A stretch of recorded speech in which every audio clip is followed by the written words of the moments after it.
Ang memorandum na ito ay mula sa Civil Security Group, SOSIA, na may kaugnayan sa oras ng trabaho at tamang asal ng pribadong security personnel, regulasyon at superbisyon. Ang Supervisory Office for Security and Investigation Agencies o SOSIA ay responsable sa pagsasaayos at pagsubaybay ng private security industry batay sa umiiral na batas at regulasyon. Mahigpit na pagpapatupad ng oras ng trabaho.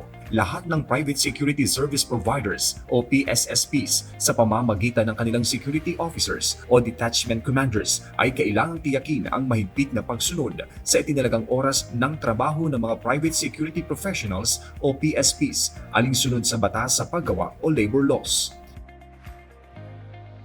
Pagsasanay sa seguridad bago ang deployment. Dapat tiyakin ng PSSPs na ang kanilang mga gwardya ay may sapat na kasanayan sa paghawak ng baril at gun safety bago sila italaga sa kanilang pwesto.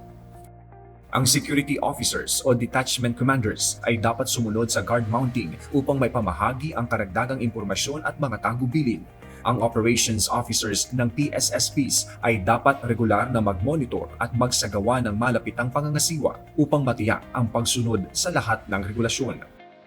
Pagsunod sa Code of Conduct ng Security Industry.